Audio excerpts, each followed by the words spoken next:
What's up guys, I'm Suman from Stein. So recently I got the chance to play with a PS4 Slim.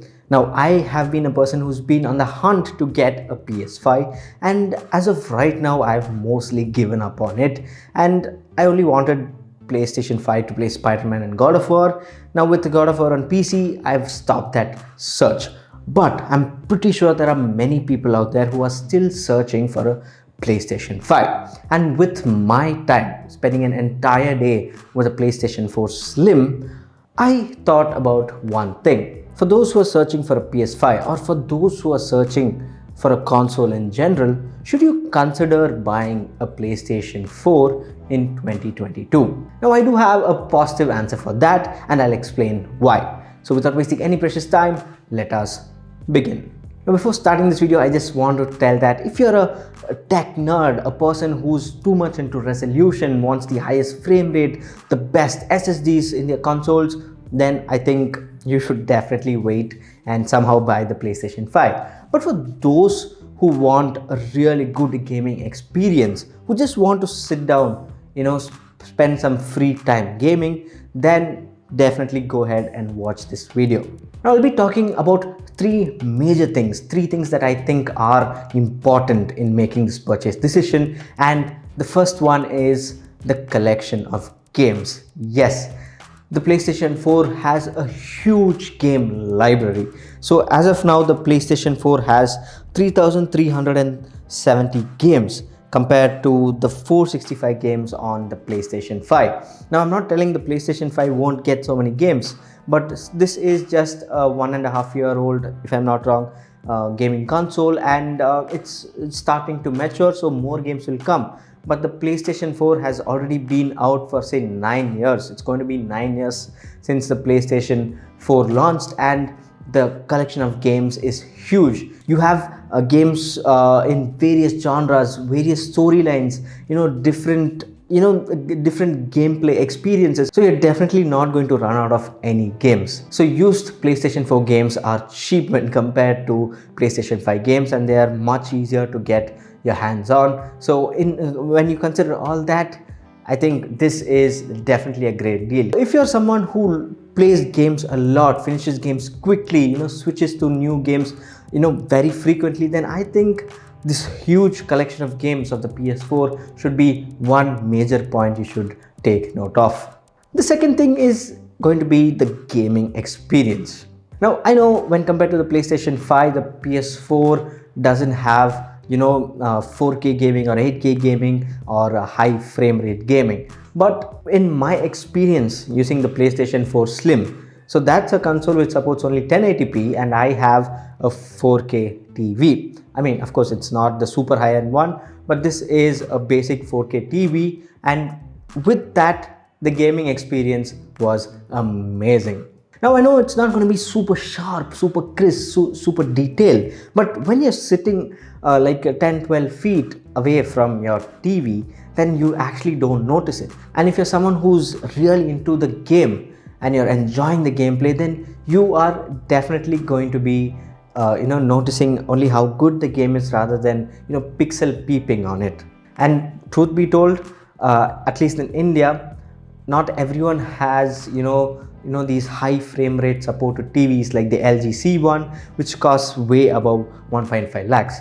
I have a TV which costs 40,000 rupees, so it's the Mi TV 4X. So it's a 55-inch 4K TV, nothing fancy, really good TV for the price. So I think most people will have TVs like that which support 4K, really good colors, decent colors, no high frame rate, but just gets the work done. So when considering all that, the gaming experience on the PlayStation 4, when it comes to the resolution and frame rate, things like that, it is definitely going to be good.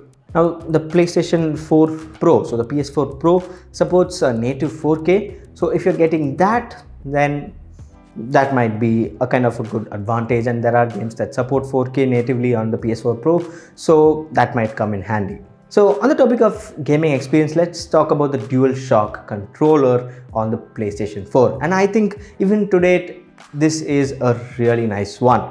Now it might not be as advanced like the PlayStation 5 controller, but I think this is still good. It's really comfortable to hold. It's not too big. I mean, I'm not a fan of Xbox controllers, so compared to that, I really love this controller. And another thing is definitely, that there's no SSD on a PlayStation 4, be it the PlayStation 4 Pro or the PlayStation 4 Slim. And the PlayStation 5 has some really amazing SSD in it. But the PlayStations are upgradable, so you can pop in an SSD and make that your boot disk. And prices of SSDs are going down very much, and I think this is the best time to do that. Now, one thing to keep in mind is that the PlayStation 4 Slim supports only SATA 2 speeds, and the PlayStation 4 Pro supports only SATA 3 speeds. So keep that in mind. So only SATA SSDs are supported here, no M.2. But when compared to the 5400 RPM hard disk, just upgrading it to an SSD is definitely going to be a really nice performance boost to your PlayStation 4. And finally, you do get these VR accessories. So the PlayStation VR accessories, the bundle and stuff like that. If you're into VR gaming, then that is another set of accessories that you can choose from. So when it comes to the gaming experience, apart from the time I asked few of my friends who own a PlayStation 4 how they feel about upgrading to a PS5, and most of them didn't need or didn't feel the need to upgrade to a PlayStation 5 because they were happy with their PlayStation 4s. They had a huge collection of games. They were very happy with that. So I'm pretty sure, if you're again I'm mentioning, if you're not a tech nerd and if you just want to have a really nice game time, sit after work, after college, after school and just want to play some games, then this is definitely going to provide you with that without any issues. And the third main reason is the price. So first I'll talk about the PlayStation 4 Slim. Now, brand new, you can get this console for around 29,000 rupees, and used you can get it for somewhere around 18,000 rupees to 20,000 rupees. For that price, I think with the performance that you're going to get, with the nice gaming experience, a huge collection of games that you're going to get, I think this is a pretty good deal. And I would even suggest go for second hand or used PlayStation 4 Slims or refurbished PS4 Slims, because those save you money and you can put a chunk of the money you saved on games.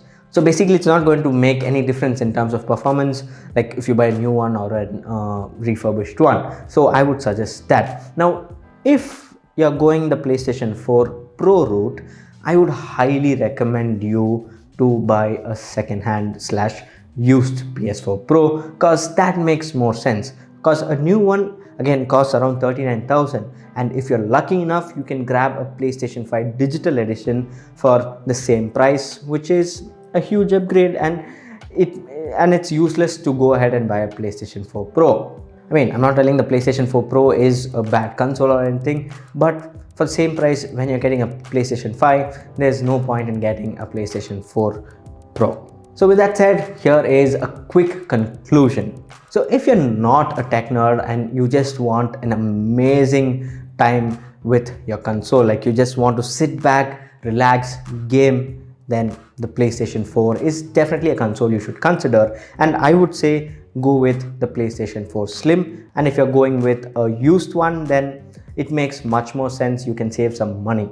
You can go with the PlayStation 4 Pro, but I would highly suggest or recommend you to get a second-hand one, because it's much more cheaper and a much more sensible decision. So even in 2022, the PlayStation 4 is still a really good console to have with you. And let's hope the PlayStation 5 comes back into stock, all this chip shortage thing goes away soon. So with that said, let me know if you'll buy the PlayStation 4. So thanks for watching, and this here is Suman signing off once again. Catch you later.